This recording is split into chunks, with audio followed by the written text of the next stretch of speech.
Okay, so our next presenter is someone who's going to really bring the perspective of one of the founders of the parish and really detail its unique beginning and even cover some of the different aspects around Archbishop Lefebvre and his visits.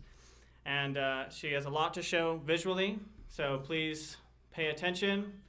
Don't close your eyes even for a second because you might miss something. I give you Mrs. Catherine Souza.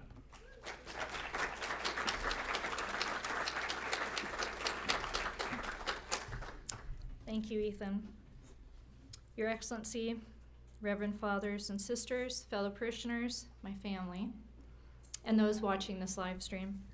It's truly an honor to come before you today as part of these Symposium presentations on Catholic tradition in the United States as a representative of the O'Neill family to relate to you the early history and beginning of this dear parish of ours that my family was so closely a part of, and to be detailing the visits made to Immaculate Conception Church by His Grace, Archbishop Marcel Lefebvre. Before going into those details, I would like to dedicate this talk in loving memory of John and Bernice O'Neill, my parents, and Leonard and Jewel Malloy. Just hit the on button on the side. Longtime fellow parishioners and family friends who have all since passed away. I wanted to show their pictures here at the beginning of my talk because so many of you are newer in our parish, and even those who have been here a while might not actually have seen them around very much. Mr. Malloy had unfortunately suffered a stroke in his later years, and he and his wife became homebound. So now as I refer to my father throughout this speech, you will clearly understand that I'm referring to John O'Neill, and when you hear the Leonard Malloy name, you will know who that is. Our parish would simply not exist today if it were not for the key work that they all did, and we owe them and their son John and the entire Malloy family a debt of gratitude. It's unfortunate that none of them lived to witness the happy occasion of this jubilee. However, you will actually hear my father himself relay certain parts of the history of our parish and what role he played. Jake Eberlein had the foresight to take an audio recording of my then 80-year-old father's interview back in 2013 when he had interviewed the other founders and old-timers of our parish. And so Jake, on behalf of myself and my entire family, we want to give you our heartfelt thanks for capturing this history in such a special way. I'm now going to take us back to the beginning, the very beginnings of our parish, the start of which was actually in the basement of this little red brick house on Bowdish Road in Spokane Valley. Father Edward Debuscher, or Father D, as we usually called him, lived here. He had a small chapel called St. Pius V Chapel, as shown here in the chapel sign kept by my parents. And it was in this in this basement where he would say the old Latin Mass. And around 1968, my parents became very uncomfortable, like many others, with the changes that were occurring to the Mass in that time period after Vatican II, and they could see them becoming more profound and accelerating. And Father D had been a semi-retired priest, occasionally assisting at St. John Vianney Church in the Spokane Valley where my parents went to Mass. By 1969, my parents decided to ask Father D if they could attend Mass there. Others also began to seek out Father D's old Latin Mass, and soon it became simply too full to park in Father's little, to be in his little basement and too full to park nearby. My father knew that Interstate 90 would soon be going right through Post Falls itself, and he and Leonard Malloy were both businessmen in Post Falls and had heard about the old St. George's Church going up for auction by the state of Idaho. Leonard told Dad, "We've got to buy that church on William Street." And my father told Father D that he was going to bid on it. Please listen closely. So anyway, I got to the bidding, and I was approached. There were all statues were out of the church. The only thing was left were the stained glass windows. And a hippie father and son approached me and asked me, and they said, "I understand you represent the people who are going to buy this, trying to buy it." I said, "Yes." He said, could we make a deal? I just want the windows. I said, no, there's no deal. So then 15 minutes later, the auction took effect. I kept getting it up from $100 real quick. We got up to $1,100, and the two hippies, they were sitting on the sanctuary steps, got up, never said anything, walked right out the door. Love that story. This is the only thing that he had to clarify, and he did clarify it later, and it makes sense why. But the bidding actually went up to $1,400. The purchase price on record ended up being $1,700 for the old church, because my father also paid a $300 deposit, which he gifted. Now, I doubt there are many people in the world who can say they have successfully bought an entire church building at an auction.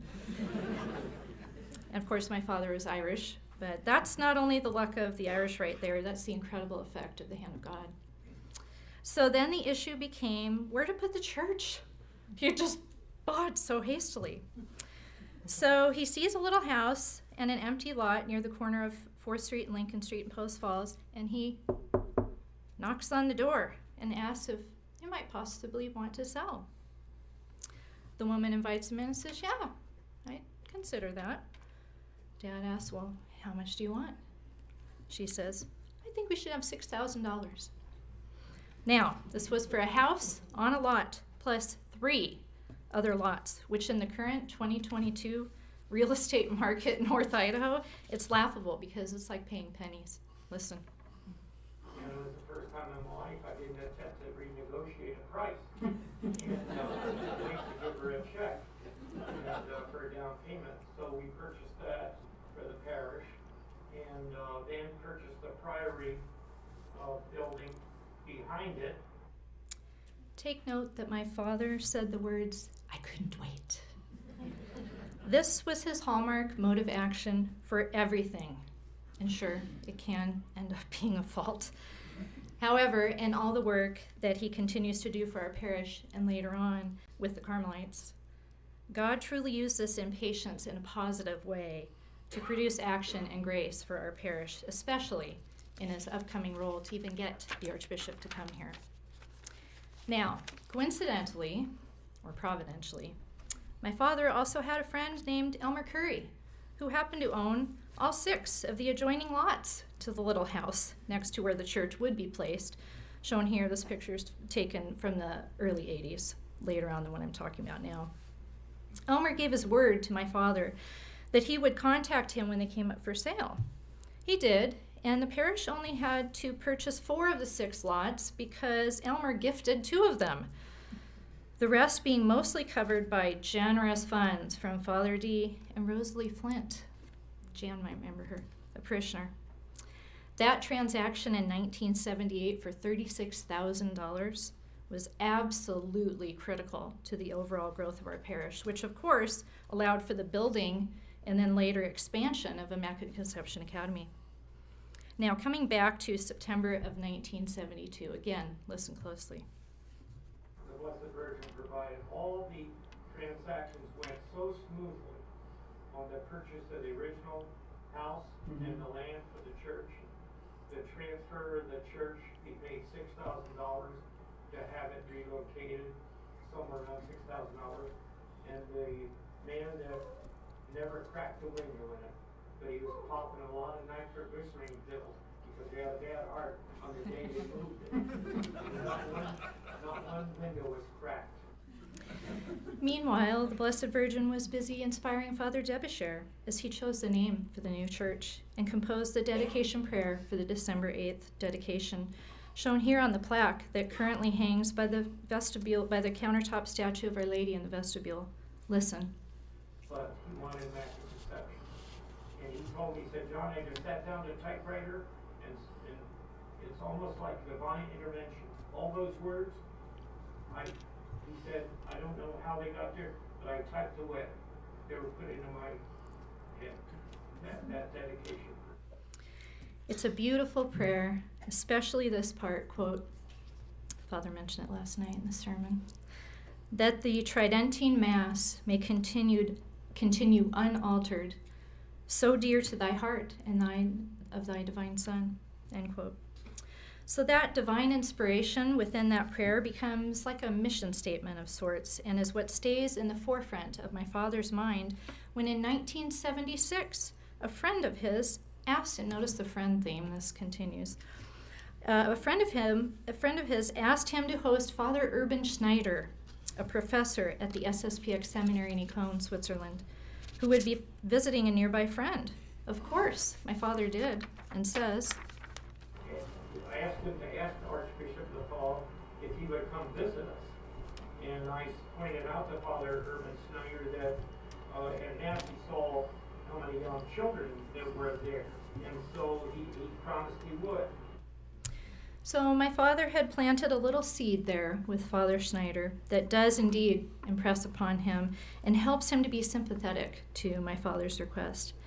In January of 1976, my father sends a letter on behalf of the trustees and asks for a priest to replace Father D, who was clearly getting old. Father Schneider replies saying there is no priest to come, but that the Archbishop is planning to come to the States in May, and it's possible, but not really probable, that he would stop there on his way to visit Father Post in California. You showed up just in time, Father.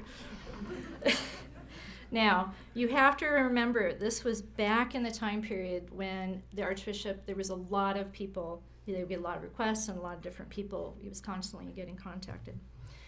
Father Schneider also writes that he prefers my father, not to mention that Father Schneider encouraged him to send a formal letter of invite. So clearly my father wanted to give some advantage to our parish here, and that is why in the letter that he does send, and this is the only copy of the letters he sent. There was a lot of letters, but anyway. So this one is the one he sent. That specifically mentioned how Father Debucher speaks fluent French and writes that Father D would also be sending his own letter of invitation. Now, of course, this was, we don't have a lot of young people here today, but way back before there was, back when there was typewriters, right? Way before, and you did a handwritten letter, way before the fax machines were used in homes, and way before the internet, that didn't exist. So this whole process was slower. Then the wonderful letter arrived from Father Schneider in May of 1976 with news that the Archbishop has agreed to come in May for his very first visit to Immaculate Conception Church. The letter reads, quote, "Dear John, several days ago, when I was discussing various things with the Archbishop, I mentioned your latest letter to him in order to see how he felt about paying you a visit. I am happy to say that he is disposed to do it. So God willing, if nothing prevents, I believe that the Archbishop will be visiting you. And this will help a lot to strengthen the bond between the Archbishop and your Spokane group. This is important because there are constantly other groups writing to him and begging for a priest. After May, find ways of keeping at least occasional contact with the Archbishop and remind him from time to time that you need a priest. The Archbishop," my father was good about that part, "the Archbishop is leaving it to Father Anthony Ward in Michigan to arrange his program for him. I have written to Father Ward and told him it was important for the Archbishop to stop in Spokane. As soon as you have a reply from the Archbishop to your invitation, or Father D gets one, expressing his willingness to come, I suggest that you write a tactful letter," my father is very good at that, "to Father Ward, saying that you understand that he is in charge of the itinerary for the Archbishop, and that if you can be of any help in making arrangements for his journey to or from Spokane, you would be glad to do so," end quote. So my father arranged for the Archbishop to give a talk at a nearby hotel, as seen in these pictures. And it was always my father who used to do the introductions to everybody. You can see, now listen, very, very closely, and it is hard to hear, but it's okay, to this excerpt of the Archbishop speaking to our parish while you also read along.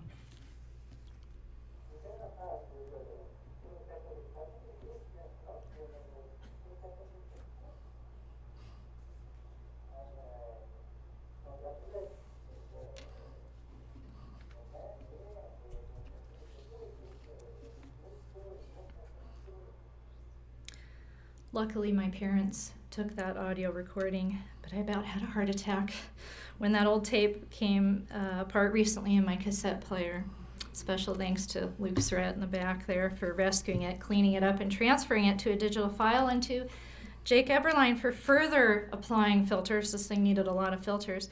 So I could even get that quote, even though it was difficult to hear. Now, due to both of their efforts, and after a lot of listening, I locked myself in my office, the kids knocking on the door, but I can also relay to you several other quotes from this wonderful talk by the Archbishop where he discussed his present work, gave advice on what can be done, and especially impressed upon the parish the great need for good schools. They ask me to close my seminaries, to finish this, my Society of St. Pius X, and I say to them, I cannot help you destroy the church. I work for the church, and I work for all good Catholics, and so I refuse to close my seminaries.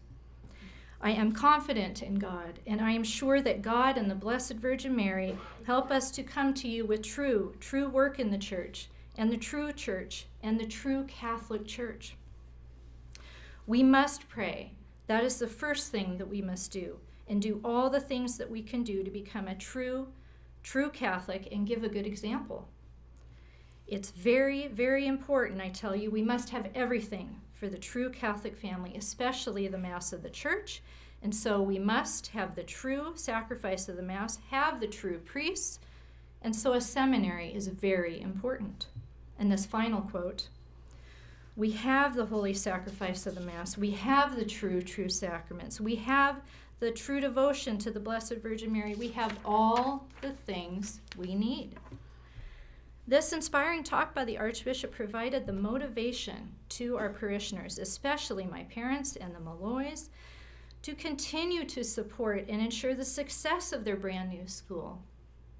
There were some tough years in the beginning of the academy, but their determination, resolve, and financial support are what kept it all on track.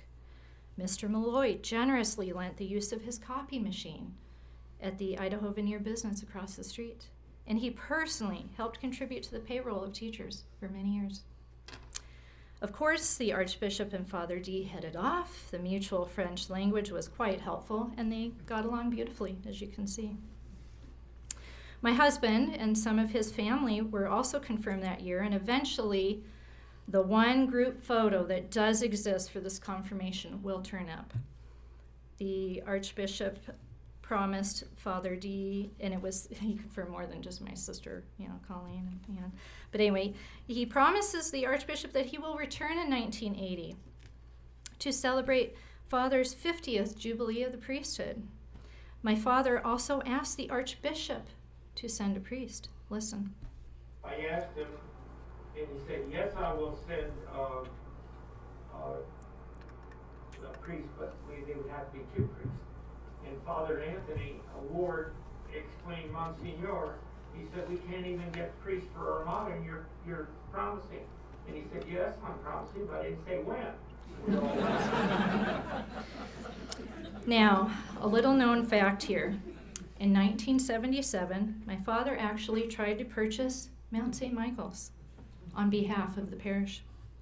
This was an old Jesuit seminary in Spokane that unfortunately had to completely be closed in 1968 due to the drastic drop in vocations after Vatican II, which of course sadly was the story for many seminaries worldwide. It wasn't until nearly a decade later that the Jesuits sold it.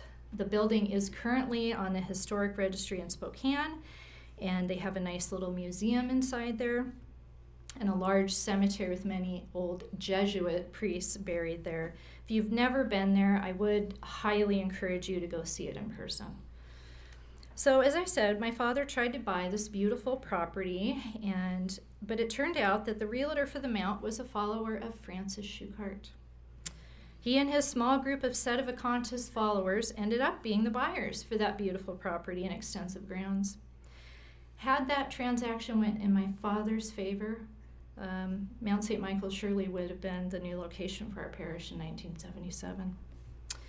Incidentally, by the 1980s, many families began to leave the Mount and came to our parish, adding to our growth during that decade.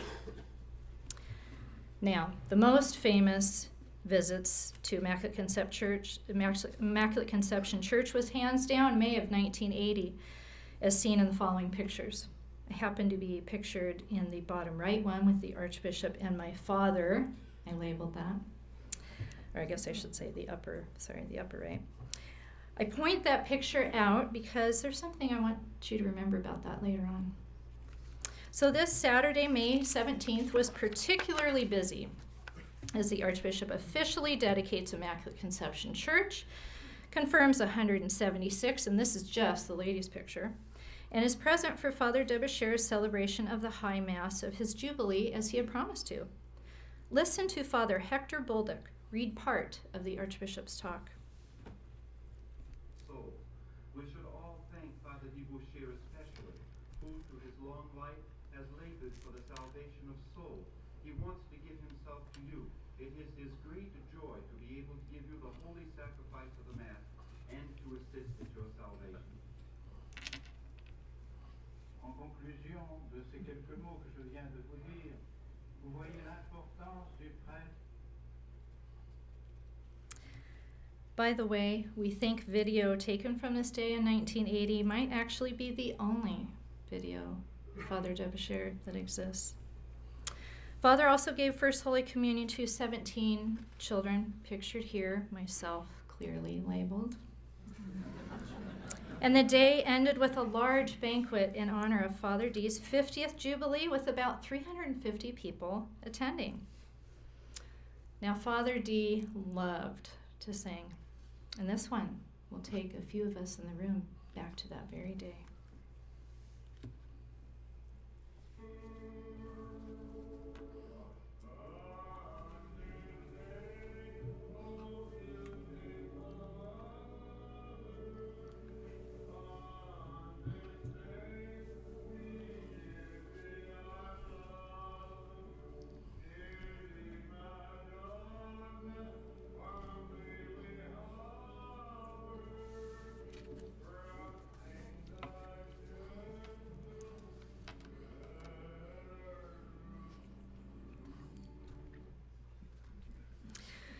Boy, our choir's come a long way since those days.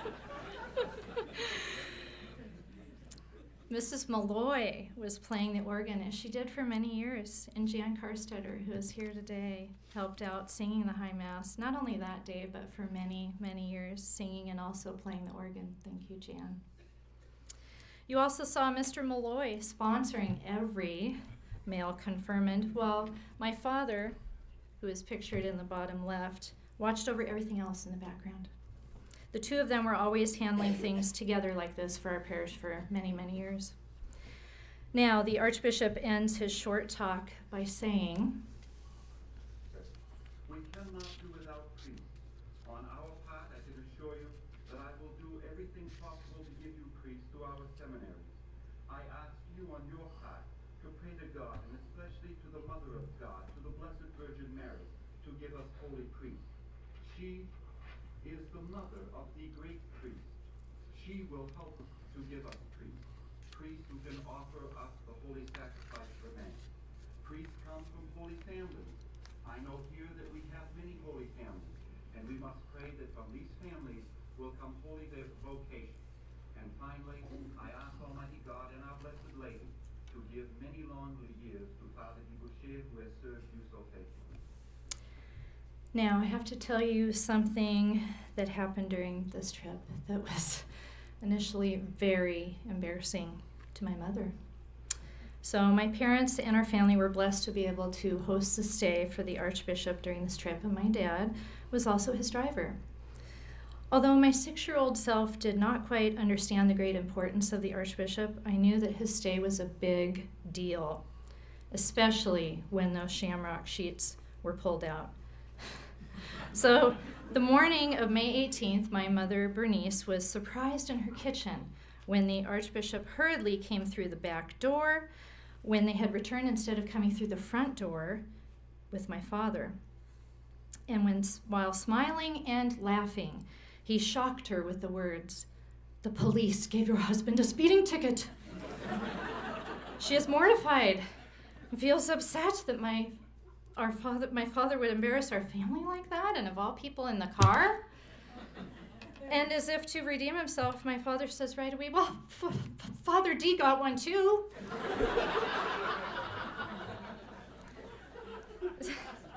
So apparently that morning, the Archbishop had been scheduled to depart from Spokane at 9 a.m. in a private plane flown by Mr. Herman Belderac.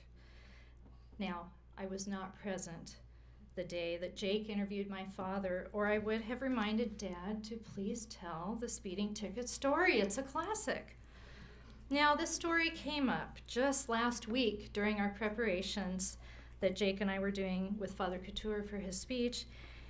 That's coming up right after mine. And Father Couture says, quote, as I was telling our priests at lunch about it, our priest, who is proofreading all the spiritual conferences of the Archbishop from 1945 onwards, had just read that story in the June 2nd, 1980 documents. Talk about providence, end quote. Father Couture said it was an ordinary spiritual conference, and often when the Archbishop would return from his trips, he would tell them about it. Now, what's better than my father telling this story? Oh, the Archbishop himself. Listen and read.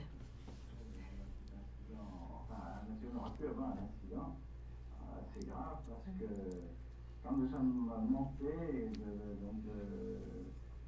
de San José à Spokane, le Bolduc voulait absolument nous faire voir un volcan en activité.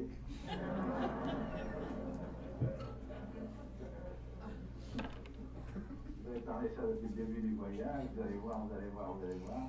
Eh bien, quand on est arrivé le long de cette chaîne de montagnes, qui est en limite, qui est parallèle au Pacifique, à la côte Pacifique, nous avons eu des pics neigeux, qui nous prendre 500 mètres. Et au milieu de ces pics neigeux, ce volcan qui était en activité, on a vu une montagne, un cône noir, qui était tout à fait sans activité et sans danger. On dit, mais si ça vous vouliez nous faire voir, c'est pas très fort. C'est pas très dangereux et très sensationnel.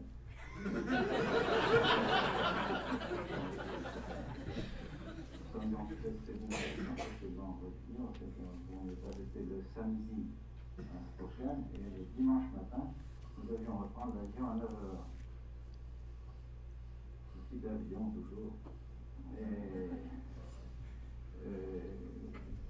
le matin, nous allons, l'abbé Bolduc et moi, pour célébrer la Sainte Messe chez le père de Buchère, qui est tout près de chez M. O'Neill, qui est le directeur du groupe, chez qui nous logions. Nous arrivons là, le père de Buchère nous dit, j'ai oublié les calices à la chapelle. Et la chapelle, elle est bien 20 minutes, 25 minutes de voiture, assez loin, c'est quand de l'endroit où nous étions. On dit, bon, on va encore partir à 9h, c'est impossible, on dirait bien ça 7h, on va partir à 9h. M. O'Neill presse un peu sur le champignon, il n'y avait personne, dimanche matin, les autoroutes libres, et puis, pas de chance, il y avait la police juste derrière un pont. Il s'est précipité derrière nous, évidemment, pour nous arrêter. Nous sourions à la pensée qu'il y avait dans la voiture M. Porcelana, qui est habitué à ce genre de procès.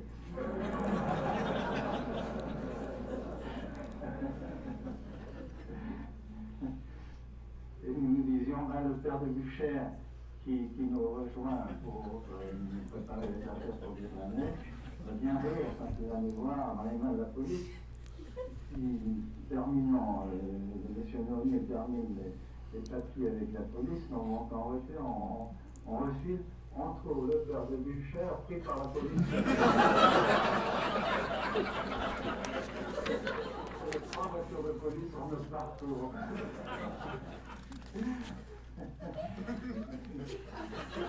Non, ça n'a pas au départ. Et nous avons vu la messe une fois dans les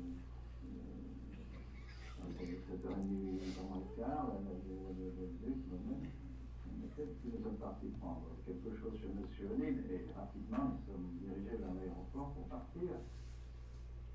Il était 10 heures environ lorsque nous sommes partis.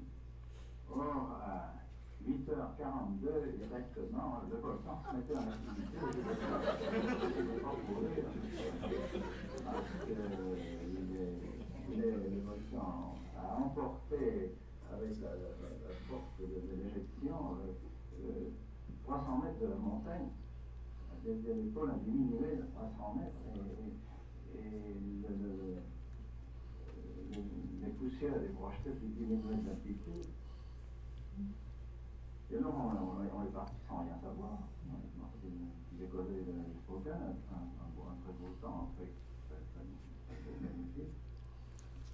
Et sur le côté de l'avion, je remarquais un nuage très noir. Je disais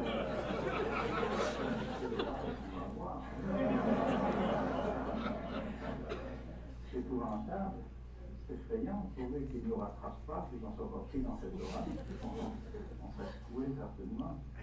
Alors le pilote me dit, mais je viens de recevoir par radio l'ordre d'avoir détourné de la route que nous devrions prendre parce que le volcan en est été. Ce que vous voyez là, c'est la poussière du volcan. Non, c'est pas possible. Mais un front noir, tout l'horizon était bouffé, complètement bouffé. Et alors, en effet, nous avons changé de cap. Nous sommes partis vers l'est, parce que le volcan est à l'ouest. Et bien, nous en avons appris parce que nous avons fait le dernier avion à décoller de Spokane. Une heure après, tout Spokane était couvert partout de 5 à 10 cm de poussière. Alors, nous avons été le dernier avion à décoller. Et heureusement, vous voyez que nous avons été, si nous étions partis à l'heure, à 9 heures, nous partions en direction du volcan, nous étions pris certainement dans l'éruption.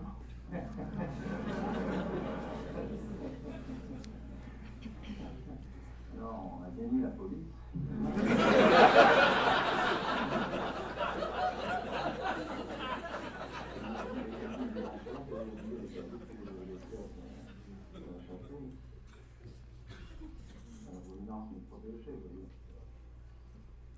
Perfect. You laughed at the exact moments that they did too. So there you have it, the legend of the speeding ticket story right from the horse's mouth. And the last bit of icing on the cake for the retelling of this story is that one of the seminarians that you heard laughing in the background is actually here in this room with us today, and that's none other than His Excellency Bishop Lefebvre. I hope you especially enjoyed traveling back in time for those few minutes. And yes, my father, Mr. I Can't Wait, did in fact continue to get more speeding tickets after that.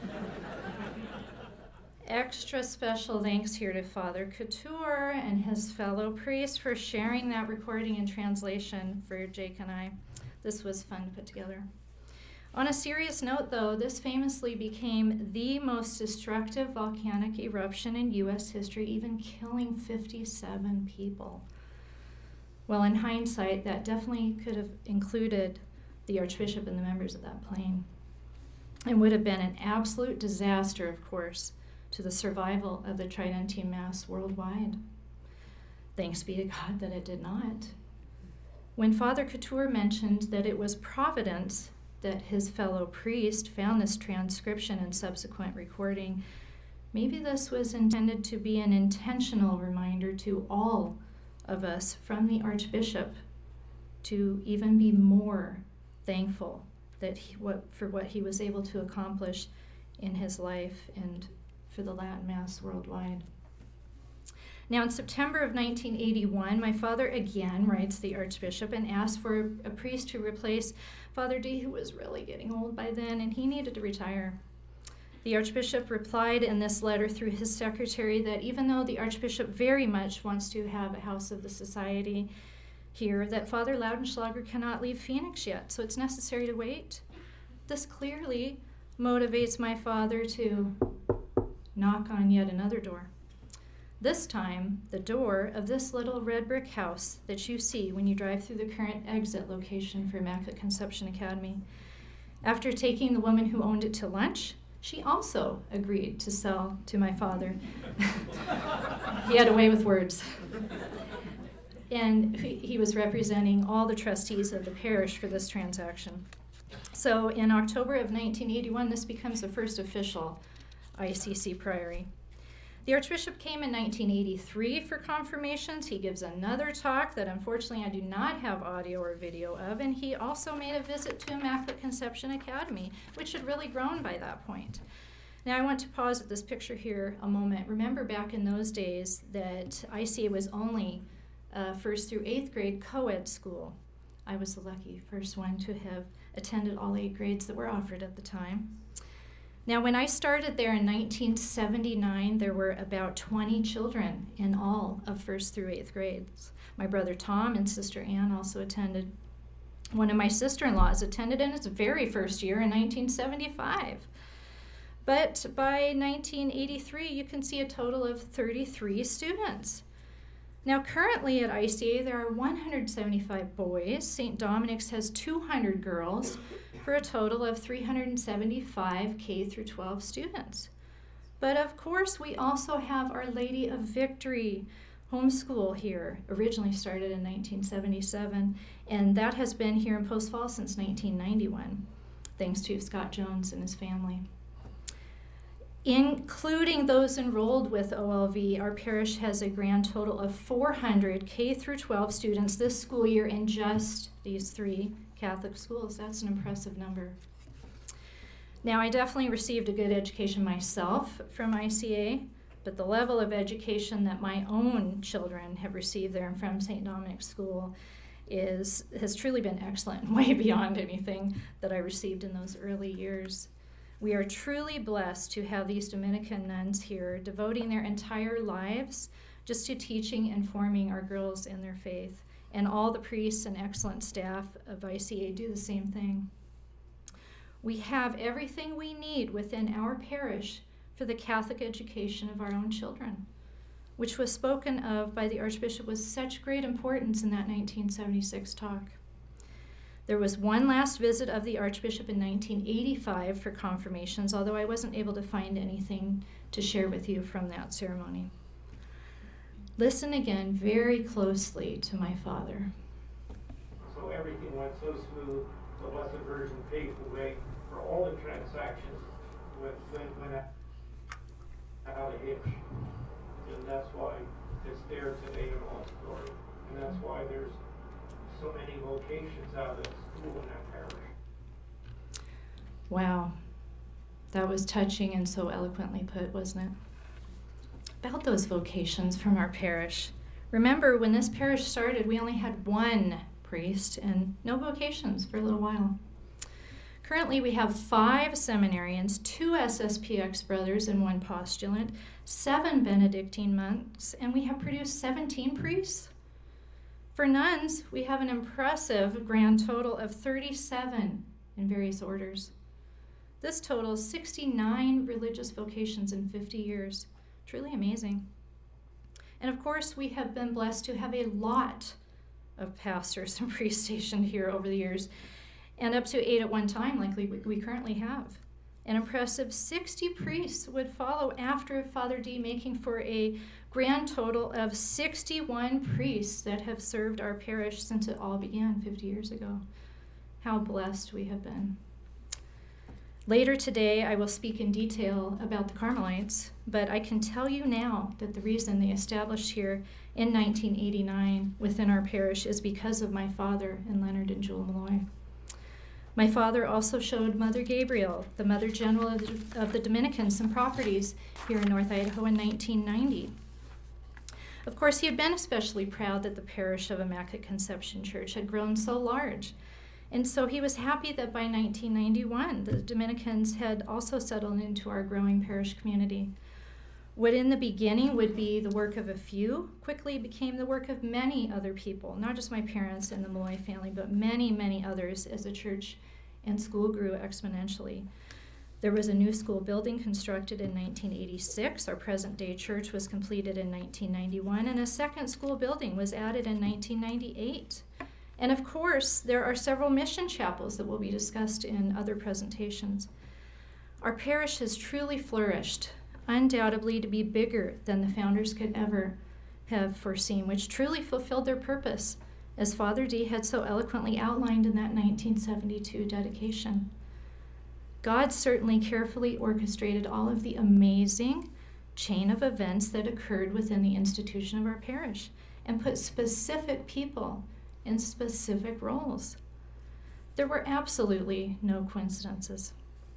My father, along with Leonard Malloy, so graciously and benevolently accepted their roles to carry out the work begun by Father Derbyshire that was needed to ensure that the Tridentine Mass would indeed continue here in Post Falls. These heroes of our parish, along with many others along the way, have bequeathed to us a long legacy of selfless service and dedication, undying love for the Mass of all time, and have given us a beautiful example of doing whatever it took to ensure that the Latin Mass would be present here in the Northwest, not only for them and their children and their children's children, but also for each of you, your own children, your children's children. In the end, my parents had forged a beautiful friendship with the Archbishop, and we're so grateful that he did keep that promise to my father to send us priests. In a final handwritten letter to my father shown here, less than 3 months before he died, he still had beautiful handwriting, the Archbishop wrote in part, quote, "You have a very great power in God. You found a priorate," which means a priory, "a chapel, a carmel, and now a sister school. What shall be the next foundation? A bishop's house?" End quote. I would humbly ask that you please pray us back, and pray, of course, for all the departed, but all the living within our parish, especially for those who helped do any of the work in any way over these past 50 years. There's a lot of people that have contributed, and we all now benefit from this parish. This final picture I'm showing is from June of 2021. And I don't think many people have had the same amazing thing happen. That the very last Mass they were ever able to attend was said by a bishop. Thank you, Bishop Fillet. That was absolutely a little reward given to my father and our family. The other thing that is represented in this picture, this image, is one old-timer passing on to the next, now new old-timer, the history and love of our parish. I was blessed to have lived out some of this early history of our parish, and I know, especially in my youth, that I took things for granted. But by reminding ourselves how little this parish had in the beginning, compared to the abundance that it has now, it is humbling to understand the full depth of what we have all benefited from and what we have all received. When our parish began in 1972, it was a tough time for the Tridentine Mass, and it certainly was not widely available. Now, 50 years later, the Latin Mass certainly is more available, but it is very sad to see the recent renewed efforts to suppress the Mass of all time. Now, lastly, in thinking about that earlier picture from 1980 that I asked you to remember, and comparing it to this one, please be that person who continues to pass on this very unique and truly beautiful story of our parish history to all of your children and your own family members. One day you too will be an old-timer in a picture with the next generation of new old-timers in our parish. Jake Eberlein will be giving much more information about the history of our church than what I have shared with you today. And he's done an amazing job and even has produced a booklet that's available today for purchase and a soon-to-be-released, much larger, longer book. But by keeping our parish history alive, and alive like that within a book, this will truly help us cherish and deepen the greatest treasure that we will ever have, our Catholic faith. Listen closely. I thank Leonard Malloy and the other trustees for the wonderful support they gave the church and the parish in getting it started. They'll be blessed by God. I'm now going to say thank you, and I will no longer speak because my father gets the last word in this talk. Listen closely for the very last time. It's a great honor and privilege to serve the parish.